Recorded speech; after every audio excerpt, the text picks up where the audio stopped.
Bueno, la demanda. Humberto Moreira demanda a Sergio Aguayo por daño moral, ¿no? Sergio Aguayo es absuelto por un juez el pasado mes de marzo, esto con base en criterios nacionales e internacionales sobre libertad de expresión. Moreira apela a la sentencia y el magistrado José Francisco Uber Olea, eso Cramsel, bueno, su otro apellido es Contró, resuelve que Aguayo debe pagar al pobrecito, indefenso y vulnerable exgobernador Moreira, pues nada más 10 millones de pesos por decirle que quería a corrupción o que quería corrupción. Vamos a pronunciarlo bien. Una cantidad, como ustedes podrán apreciar, absolutamente desproporcionada. Aguayo tuvo que pagar una fianza de 450,000 pesos pues, para que no lo embargara. De hecho, pues varios medios internacionales publicaron editoriales y notas prácticamente con la misma opinión de Aguayo. Entonces, pues ahí tendría que haber sido una demanda prácticamente masiva, ¿no? El magistrado, estamos hablando de José Francisco Uber Olea Contró, se basa en ordenamientos derogados, es decir, que ya no están vigentes de la legislación, que además contravienen tesis de la Suprema Corte de Justicia de la Nación y de instancias internacionales relativas a la libertad de información, expresión y prensa. Según Sara Mendiola Landeros, que es la abogada de la organización Propuesta Cívica, esta es citada en la revista Proceso de esta semana, el juez hizo una valoración inadecuada sobre el trabajo periodístico, ya que determinó que hubo abuso de la libertad de expresión sin distinguir si se trató de una investigación o de una columna de opinión, ya que las opiniones por ningún motivo pueden ser criminalizadas o judicializadas. Dice más adelante, el magistrado interpretó de manera dolosa e inadecuada el estándar de malicia efectiva, tal como ha establecido la Suprema Corte de Justicia de la Nación, y que este estándar pues, solo se puede aplicar en la difusión de hechos y no de ideas, opiniones y juicios de valor. Otro estándar interpretado de manera errónea por este juez o por este magistrado fue el sistema dual de protección, que establece que los límites de crítica y escrutinio público siempre deben ser más amplios tratándose de personajes con proyección y actividades públicas, ¿no? Por ejemplo, es el caso del exgobernador Moreira. Y entonces aquí se puede decir que Aguayo no violó la presunción de inocencia de Moreira, ni mucho menos, porque solo comunicó un hecho cierto y noticioso, que fue justamente la detención de Moreira allá en España.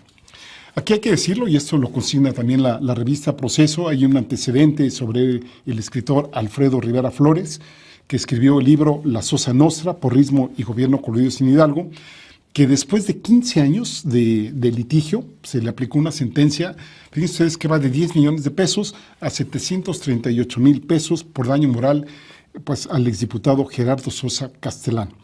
Quiere decir, pues también había que traer al caso de Carmen Aristegui y su prólogo en aquel libro de la Casa Blanca, donde pues hace toda la documentación, que seguramente ustedes ya conocen. Y aquí, pues, bueno, ¿cuántos editorialistas no han sido también por ahí pues, sujetos a este acoso de tipo judicial? Como no recordar también al maestro Miguel Ángel Hernández Chávez, que también por ahí en su momento tuvo algún litigio de este tipo. Bueno, y tantos periodistas, ya ven que aquí en México, no sé cómo llamarlo, si es con plata, plomo o con acoso judicial en algún momento de este lado, ¿no? Bueno, en este rollo de la demanda podríamos también hacer una breve descripción también del magistrado José Francisco Uber Olea Contró. Algunos columnistas, por ejemplo Ricardo Rafael, Fabricio Mejía, lo definen como Lord Ferrari. Este magistrado lo es de la Sala Sexta Civil del Tribunal Superior de Justicia de la Ciudad de México. Se le nombró magistrado por ahí de 2010, tiene una casa y una oficina que son considerados para los que han tenido la buena o la mala suerte de visitarlo, pues de ser prácticamente unos museos de arte. Tiene pinturas y esculturas que valen muchísimo dinero, bueno, tal cual algunos hasta sonríen socavonamente, sarcásticamente, de que pues por aquello de la austeridad republicana, ¿no? En su oficina, por ejemplo, presume de tener cuadros de Alberto Gironella, Rafael Coronel, Leonardo Nierman, entre otros, porque dice pues, que en su casa pues, ya no le caben. Aquí, como les decía, sí Sí sabemos que los jueces y magistrados ganan mucho dinero, bueno, que lo primero que defendieron en este nuevo gobierno fue precisamente pues su autonomía salarial. Primero la autonomía salarial y luego pues ya vemos qué onda con lo demás, ¿no? Pero aún así con su altísimo salario que tienen, podríamos perfectamente preguntarnos, ¿realmente les alcanza para comprar todo lo que tienen? Por lo menos en el caso de este magistrado. Y no solo las obras de arte, ¿no? Sino también pues, sus coches. No compra Volkswagen, ni mucho menos. Les decía que hace rato les decía que es precisamente el Lord Ferrari, porque así llegaba al tribunal y que, pues, aquí consigna, por ejemplo, Ricardo Rafael en una de sus columnas del Universal, y cita, dice, se cita que entre los trabajadores de la cooperativa Cruz Azul, que esos son los regalos, o sea, los autos, que presuntamente le habrá hecho su presidente Guillermo Álvarez para obtener un trato favorable en los asuntos que este juzgador tiene en su portafolio. Y da a entender que Guillermo Álvarez tiene 18 juicios en su contra, cuyo valor, dice, rebasaría cualquier cifra inimaginable. Continuando con Ricardo Rafael, dice, él es un abogado, bueno, que pues, parece ser que está también en entredicho por otros actos de corrupción, y cita a su vez a otro abogado, del que le pidió anonimato, que le asegura al columnista que el magistrado Uber Olea le pidió una cantidad elevada para obsequiarle una sentencia favorable en un litigio que él tiene, el abogado, con un banco. Y aquí pues, se pregunta Ricardo Rafael, ¿habrá tenido arreglos con el abogado de Moreira, el licenciado José Salas Coquet? Hay que sumar a esto que antes de dejar el poder, el hermano de Humberto Moreira, Rubén Moreira, estamos hablando, ya ven que se pasaron el poder prácticamente con un pequeño intervalo más o menos de un mes, el hermano de Moreira, antes de que se pelearan, estoy hablando de Rubén, le dio precisamente la notaría número 124 con sede en Saltillo a Jean-Paul Uber Olea. ¿Sí? Si le suenan los apellidos, es precisamente el hermano del juez que está sentenciando a Sergio Aguayo a pagarle 10 millones de pesos a Humberto Moreira. Ya digamos, dejando de lado un poco el tono personal que hay entre Moreira, Sergio Aguayo y los columnistas, etcétera, ¿por qué hemos decidido darle tanto tiempo aquí en Rompeviento a este aspecto? ¿No? ¿Por qué es importante no dejar pasar esta sentencia? Bueno, esta sentencia contra Aguayo es importante analizarla y que no nos quedemos callados. Yo entraría en un inicio con dos cosas, ¿no? Primero, por supuesto, la solidaridad hacia Sergio Aguayo por un acto a todas luces injustas que revela un acto de abuso de poder y sometimiento. Alguien podrá decir por ahí en algunas pancartas que llegan o algunas notas que dejan para que aprendan, ¿no? Pues ojalá no aprendamos, ojalá no sea este el caso. Y dos, y esto también es sumamente importante, por los efectos que puede tener esta resolución en la libertad de expresión del país.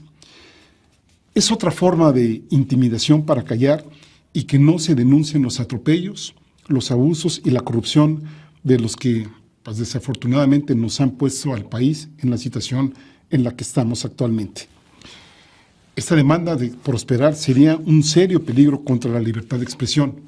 Como diría el mismo Aguayo, las repercusiones de la sentencia representan un acoso judicial y la posibilidad de meter a la cárcel a más periodistas por ejercer el derecho de la libre expresión.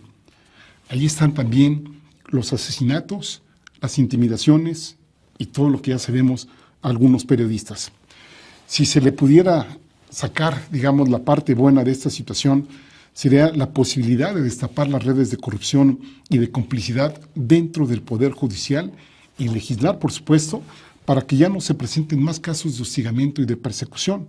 Más aún, si como se rumora va a haber reformas al Código Penal en el que, de acuerdo a las filtraciones que se han hecho hasta ahora, pues no pintan muy bien las cosas que digamos. Ojalá antes de presentarlas y de aprobarlas, pues nos garanticen que tenemos la posibilidad de seguir contando con periodistas, a lo mejor no la mayoría, pero sí con periodistas honestos y honestas, que pues nos digan qué es lo que está pasando en nuestro país. El precedente de los 10 millones de pesos, en caso de que se concreten, sería que cualquier caso se puede llevar conforme al Código Civil y que puede permitir incluso el lucro de una persona que se diga que fueron, pues ahora sí que lastimadas, ¿no? Su decencia, su honradez, etcétera, etcétera, ¿no? con lo cual cualquier periodista perdería su casa o podría perder su casa o lo que sea cuando revele un caso de interés público. Y esto seguramente pues, nos llevaría a muchos a la autocensura. Es decir, se trata de un acto de sometimiento a los periodistas para afectar su patrimonio, para que ellos estén conscientes de que si dicen algo se les puede afectar su patrimonio. Aquí no me dejarán mentir, varias veces hemos dicho que nos centramos mucho en el poder ejecutivo y en el poder legislativo, en nuestras críticas me refiero, y que también pues, debemos de mirar al menos lo que sucede en el poder judicial. Ya sabemos, hay mucha discrecionalidad, mucha justicia, pero para los poderosos, pero para los de abajo, en términos económicos, pues nada de nada. Ahí solo nos toca ver en la gran mayoría de los casos corrupción, impunidad y negligencia. En México sí que hay libertad de prensa, pero también no hay libertad de prensa. No me estoy contradiciendo, déjenme explicarle. Aquí podríamos decir algunas frases, por ejemplo, aquella de que dice, en México eres libre hasta que te matan. Por un lado, se puede ir a preguntarle al presidente en días hábiles, en las mañaneras, lo que uno quiera, ¿no? Por ahí dicen algunos periodistas que vienen de Estados Unidos que el único requisito es pararse temprano e irse a formar ahí para ver si uno puede entrar, pero que incluso Denise Dresser, Jorge Ramos, etcétera, pues han dicho que no han sido objeto de censura alguna, ni mucho menos. Si uno puede preguntarle, en este caso al presidente López Obrador, de cualquier cosa, de lo que sucede aquí en el país, aunque esto ya sabemos que también ha sido criticado, porque él en ese momento debe de contestar y muchas voces a bote pronto sobre cualquier tema y a veces ha dado la impresión de que no tienen la información suficiente sobre lo que le están preguntando. También, ¿quién puede negar que se han abierto espacios que antes estaban cerrados? Habíamos citado el caso de Carmen Aristegui, que ya ven que pues, la echaron prácticamente de MBS, y hay otros también espacios nuevos, ¿no? Ahí está la barra informativa de la Octava, de Radio Centro, y también hay que decir que hay otros pendientes por ahí que sería bueno que regresara, ¿no? Yo todavía me sigo preguntando, pues, ¿dónde está José Gutiérrez Vivó y su famoso noticiero Monitor, que nos gustaría mucho que regresara al aire? Y, pues, también hay que decirlo, se ha sugerido, no se ha firmado, digamos, se ha hecho entrever, han sido cuidadosos en sugerirnos, básicamente, ciertos espacios de censura, por ejemplo, para el caso de Broso y para el mismo caso de Loret de Mola.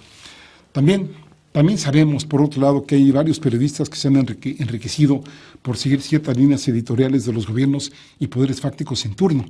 Aquí, por ejemplo, hay una entrevista que recientemente hicimos pues, a Jesús Esquivel, que nos decía que él desconfiaba mucho de los periodistas que podían comprarse 4 casas, etcétera, etcétera, ¿no? Pero también, y ya nos vamos al otro lado, pues nuestro país es uno de los más peligrosos del mundo para este gremio. Debido esto al alto número de periodistas asesinados, estamos catalogados como si realmente, bueno, a lo mejor lo estamos en una zona de guerra. Según la organización, artículo 19, del año 2000 a la fecha, han sido asesinados en México al menos 131 periodistas, 11 de los cuales, hay que decirlo, han sido asesinados, han perdido la vida desde que el presidente Andrés Manuel López Obrador asumió la presidencia.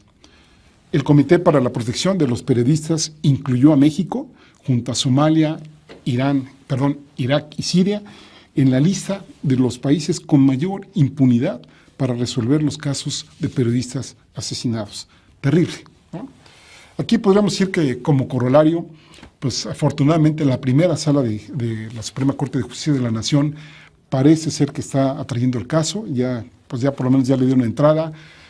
Oí decir en la mañana a Sergio Aguayo que parece ser que sí le iban a entrar a todo esto y que pues van a revisar precisamente la resolución del juez y bueno, pues como diría Sergio Aguayo, habrá que esperar que la Suprema Corte de Justicia de la Nación, que no sea la Suprema Corte de Injusticia de la Nación, rectifique este más que lamentable atentado contra la libertad de expresión y ojalá pues fuera más allá y también se aproveche y limpie el hedor que se desprende alrededor del magistrado José Francisco Uber y también pues todo el hedor que hay en el Poder Judicial de México, ¿no le parece?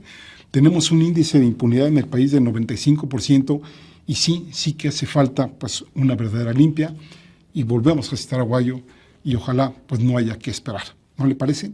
Vamos a hacer una pausa y regresamos con sus comentarios y regresamos también con los cartones aquí en Mirada Crítica. Ahora volvemos.